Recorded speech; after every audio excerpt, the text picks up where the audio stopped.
मैं सीनियर से बात कर ही रही थी कि अचानक मुझे कुछ अजीब सा महसूस हुआ। मुझे लगा कि यहाँ रुकना ठीक नहीं है, इसलिए मैं तुरंत उठकर बाहर जाने लगी, लेकिन उससे पहले ही सीनियर उठा और दरवाजा अंदर से लॉक कर दिया। मैं घबरा गई और समझ नहीं पा रही थी कि क्या करूं। तभी अचानक पूरे कॉलेज का सबसे पॉपुलर लड़का आया और एक ही लात में दरवाजा खोल दिया। सीनियर ने गुस्से में उससे वजह पूछी तो उसने बड़े आराम से कहा, मुझे क्या पता था कि अंदर कोई है। अब वहाँ दूसरे लोग भी मौजूद थे, इसलिए सीनियर झुंझलाते हुए वहाँ से चला गया। मैं भी निकलने लगी, लेकिन तभी उस कॉलेज हार्ट थ्रॉब ने अचानक मुझे मेरे पुराने नाम से पुकार लिया। मेरा दिल जोर जोर से धड़कने लगा, फिर भी मैंने खुद को संभालते हुए साफ इनकार कर दिया। दरअसल मिडिल स्कूल के दिनों से ही मैं उससे छुपकर प्यार करती थी, लेकिन अपने चेहरे और रूप को लेकर मेरे अंदर इतना आत्मविश्वास नहीं था कि कभी अपने दिल की बात कह पाती। बाद में मैंने प्लास्टिक सर्जरी करवाई, अपना नाम भी बदल लिया और नई जिंदगी शुरू कर दी। मैंने कभी नहीं सोचा था कि उसी यूनिवर्सिटी में उससे फिर मुलाकात हो जाएगी। सिर्फ एक डांस परफॉर्मेंस ने ही उसके मन में मुझ पर शक पैदा कर दिया। मुझे लगा था कि उस दिन के बाद सीनियर मेरा पीछा छोड़ देगा, लेकिन उसने तो क्लास में भी मेरी बगल वाली सीट पर बैठना शुरू कर दिया और हर दिन मेरे साथ खाना खाने की जिद करने लगा। मजबूर होकर मैंने बहुत शालीनता से कहा कि हमें थोड़ा फासला बनाए रखना चाहिए। मेरी यह बात सुनते ही वह आग बबूला हो गया। मुझे डांट कर जैसे ही वह मुड़ा,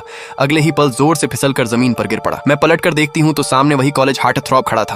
मुझे तुरंत समझ आ गया कि यह उसी की हरकत थी। बेइज्जती से तिलमिलाया सीनियर गुस्से में उस पर टूट पड़ा। हार्ट थ्रॉब लड़ाई से बचने की कोशिश करता रहा, लेकिन सीनियर लगातार हमला करता रहा। ये देखकर मैं दोनों के बीच बचाव करने दौड़ी, लेकिन सीनियर ने मुझे जोर से धक्का दे दिया। मैं गिरने ही वाली थी कि तभी हार्ट थ्रॉब ने आगे बढ़कर मुझे अपनी बाहों में संभाल लिया। जैसे ही हम दोनों एक दूसरे के संपर्क में आए, हम दोनों कुछ पल के लिए बिल्कुल ठिठक गए। तभी बाकी छात्र बीच में आ गए। सबकी नजरें अपनी ओर देखकर सीनियर गालियां देता हुआ वहां से चला गया। मुझे होश आया तो मैं तुरंत उससे अलग हुई, घबराकर उसका धन्यवाद किया और वहां से भाग गई। लेकिन मुझे बिल्कुल अंदाजा नहीं था कि भागते समय मुझसे गलती से गिरी हुई एक चीज ने उसके मन में मेरे बारे में फिर से शक पैदा कर दिया था। हॉस्टल लौटकर मुझे एहसास हुआ कि इतने साल बीत जाने के बाद भी मैं आज तक उसी से बेइंतहा प्यार करती हूँ। कुछ दिनों बाद कैंपस में फिर उसकी मुलाकात मुझसे हो गई। वह तो बस आराम से एक बोतल सोडा पी रहा था, लेकिन उसे देखते ही मेरा दिल इतनी तेजी से धड़कने लगा कि जैसे सीने से बाहर निकल आएगा। सब्सक्राइब कर लो, अगला पार्ट जल्द ही आएगा।